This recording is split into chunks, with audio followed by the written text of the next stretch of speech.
গতকাল দোলগঙ্গাতে বারুণী মেলা চলছে। সেখানে আমরা ডিউটিতে যাই এবং দেখি সেখানে আমাদের জাঙ্গিমুন্ডা খেলা বসেছে। সেই মোতাবেক আমরা রেড করি এবং দুজনকে আটকাতে সক্ষম হই। সঙ্গে 2,000 টাকা এবং জাঙ্গিমুন্ডা খেলা যে সামগ্রী সামগ্রী ছিল।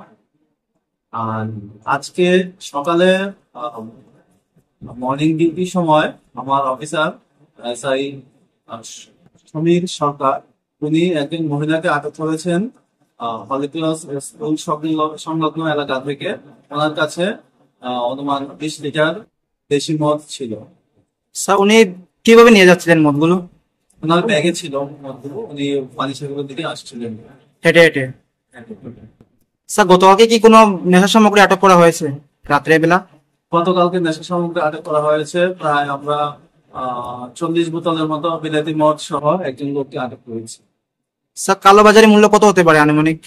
মোটামুটি ধরেন 10,000 টাকা বিক্রি হবে ভালো করে। স্যার ওদের বিরুদ্ধে কি অ্যাকশন নেওয়া হলো?